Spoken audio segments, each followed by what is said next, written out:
Hello everyone and welcome. Thank you for joining, where in this video we're taking a look at the 15% damage nerf to swords implemented at the start of Season 13. Now I know, another sword video. I did have a Mask of Bequest video almost completed and ready to render, but found something wrong at the last minute. So decided to just put that on hold and wait to see what new arc weapons we get in Season of the Chosen. Anyway, the swords tested today were the Lament, Falling Guillotine, Steel Sybil, Black Talon with the Catalyst, Bequest and Temptation's Hook. All legendary swords were masterworked, and as usual, the method tested and what perks we used, etc. will be covered as we look at each sword in more detail. I never mentioned Relentless Strikes as a perk, but it doesn't really matter as it's not relevant in these tests. Now before we start, there are two things I want to mention regarding testing methods and the damage numbers. If that's not something you're bothered about, then feel free to skip straight to testing using the timestamps in the description or the progress bar. But be warned, the latter of those topics is important for final DPS numbers. So, starting with this video and for every future video when possible, I'll be demonstrating fire methods on screen for the entire time tested. Where in the past I've just said this weapon takes 18 seconds to empty all reserves, for example, well now I'll be demonstrating it on screen with a timer. This has two benefits. It makes things a little easier and quicker for me when testing, as well as reducing the possibility for mistakes. And secondly, it gives you, the viewer, more confidence that what I'm telling you is correct. Not forgetting, it can make things a little easier to understand when you can see exactly what method of testing. Now there will be certain scenarios where I can't do this, but I'll address and explain them at the time. And secondly, the numbers against Carl appear to have changed. And no, I don't mean the actual damage, but the displayed damage values. So something in the background within the engine of the game, a multiplier of sorts, I don't know. But let me demonstrate what I mean. On screen now is footage of me testing the Lament back in Season 12. I'm about to hit Carl with a combo of 3 lights and a heavy and take note of his health bar. It's full. Stopping the video there, while coming on the right hand side of the screen is me doing exactly the same thing in Season 13. Again, take note that his health bar is full. So stopping that second video there, and you can see the numbers from this season are higher, but his health bar hasn't dropped as much. So the nerf is in place and working, but rather the displayed damage numbers have changed. Season 12 damage for that final heavy attack was 95,220, whereas now in Season 13 it's 117,254. So that's a 23.14% increase, although sword nerf may be affecting that as well. What this means is that unless it's a bug and Bungie fix it, no DPS numbers from any previous video can be directly compared to this one or anything in the future. We're almost starting with a blank canvas.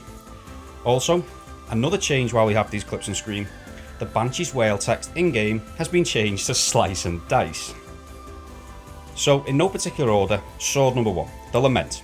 For anyone who watched my last video where I revisited its DPS pre-nerf, you'll know that it's not necessary to wait for sword energy to fully recharge before using another heavy attack combo, and that 3 normal attacks are all that's required in between. I also spoken about if you hold the run forward button down when transitioning from normal attacks to guarding, it happens much faster. Now, the latter of that is also true when transitioning from a heavy attack combo to normal attacks. So much so that when testing this time with the run forward button held down constantly, 3 normal attacks started too soon and didn't allow enough sword energy to regenerate in order to do a combo of 3 lights and a heavy. This means I've tested it with 4 normal light attacks in between, remembering this is without Lucent Blade. But first the numbers. Total damage for a full heavy combo came in at 209,279, which is the result of 26,117 for the first charged light attack, 32,654 for the second and third, and 117,254 for the charged heavy attack, while normal light attacks did 17,811. On screen now is the method with a timer and was tested up to the 5th heavy attack. The number that's going up really quick is frames per second, and this footage was captured at 60 FPS, so don't confuse that for a normal unit of time. So this method taken 22.23 seconds, while this combo of 5 heavy attacks with 4 normal attacks in between each one brought total damage to 1,331,371. Therefore DPS is now coming in at 59,891. Remember, although on paper it's higher than last season, you're actually doing less DPS because of the nerf. Next up, Falling Guillotine. This had the usual perks for DPS, those being Jagged Edge, Swordmaster's Guard, Relentless Strikes and Whirlwind Blade. It was masterwork and had a major spec mod, as testing is against Carl.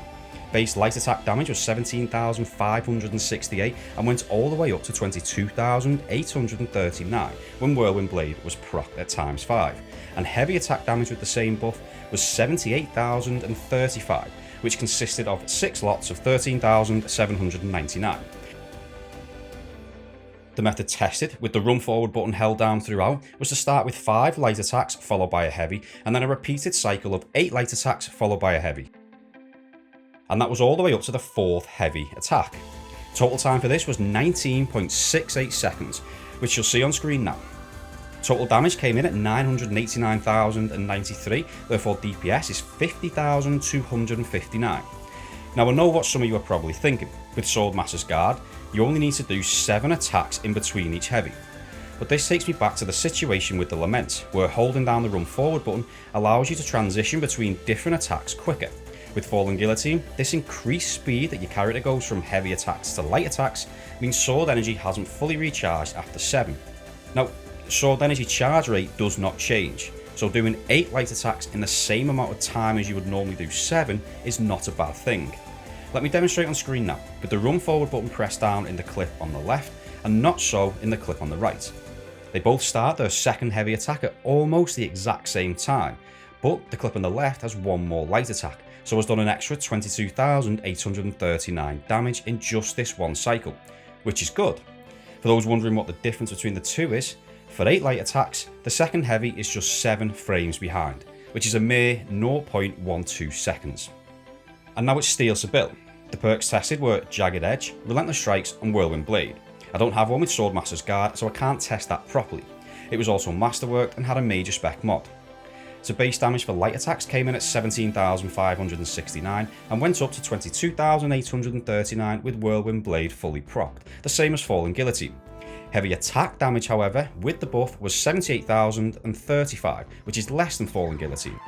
The method testing was to start with 5 light attacks followed by a heavy to proc Whirlwind Blade fully, and then a repeated cycle of 9 light attacks followed by a heavy.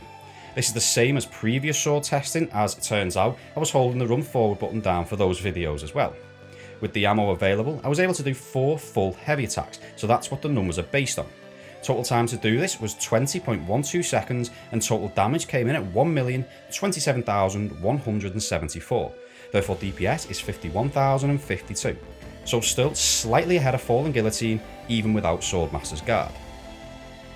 Next up is Black Talon.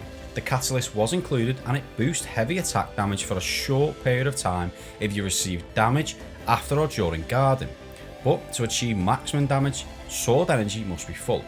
So the method tested was to block for a split second and then during a very short period while sword energy returns to full, make sure you're taking damage. If you do it right, a buff will appear on the left hand side of the screen called Reversal. This will last long enough to get 2 heavy attacks off, depleting all sword energy as long as you're quick enough. This was only taken into consideration for the opening heavy attack. After that, all heavy attacks are at normal damage. So light attack damage comes in at 15,275, normal heavy attack damage comes in at 91,652, comprised of 4 lots of damage, each 22,913, and heavy attack damage with the catalyst perk active is 137,476, and that is comprised of 4 lots of 34,369. So the full method, start with a quick guard, then stop and pause while sword energy recharges. Remember, you need to take damage around this point to activate the perk. Once sword energy is full, time for a heavy attack, which is technically 2 separate attacks. After that, it's a repeated cycle of 8 light attacks while sword energy recharges, followed by a heavy. All the while I was pushing the run forward button.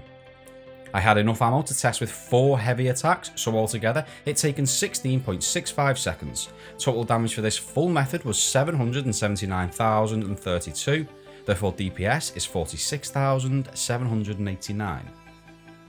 And now it's Bequest. This was tested with the perks Honed Edge, because I don't have one with Jagged Edge, Swordmaster's Guard and Surrounded. It had a major spec mod because, believe it or not, I don't actually have a Surrounded spec mod, and it was also masterwork. Now, from what I could see when testing, with 3 or more enemies nearby, of course that includes the one you might be doing damage against, base damage goes up by 25%. For light attacks, that takes damage from 18,870 up to 23,587. For heavy attacks, base damage came in at 64,474, which consisted of 4 values of 11,401 and a single value of 18,870. Now, with the surrounded perk procced, I could not for the life of me get consistent results. In theory, a 25% buff should increase it to around 80,593, but the numbers would never hit that in game, typically with 2 to 3 of them being buffed, with the rest being at base damage. Now, I'm going to put this down as a bug or me doing something wrong, so based on what buff numbers I could get on screen, I'm going to assume heavy attack damage consisted of 4 lots of 14,251 and a single value of 23,587. This would make the total heavy attack damage 80,591, so there or thereabouts. The method tested started with a heavy and then was a repeated cycle of 6 light attacks plus a heavy, all while holding the run forward button down.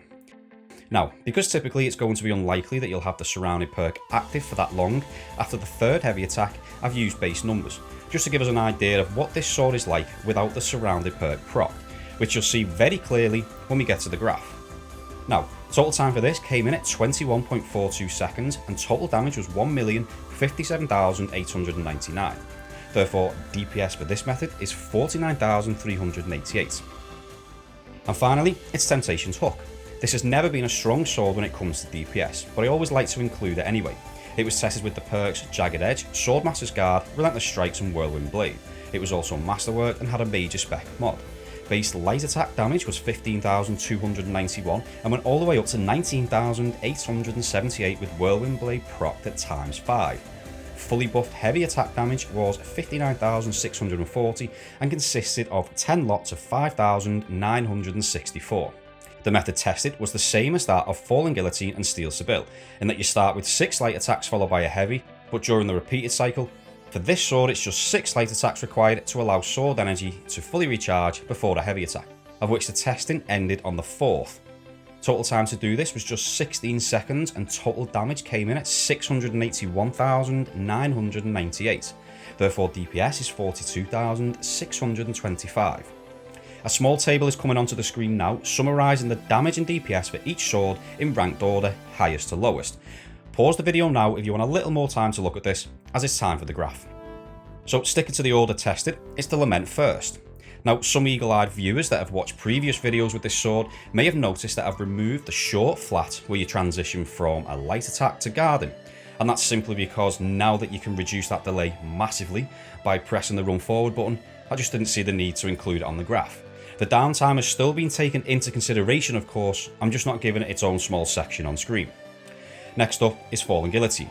Nothing much to say at the minute other than, as expected, it can't come close to the Lament. Now it's Steel Sybil, which is slightly better DPS than Falling Guillotine, but you only really start to see that after around 10 seconds.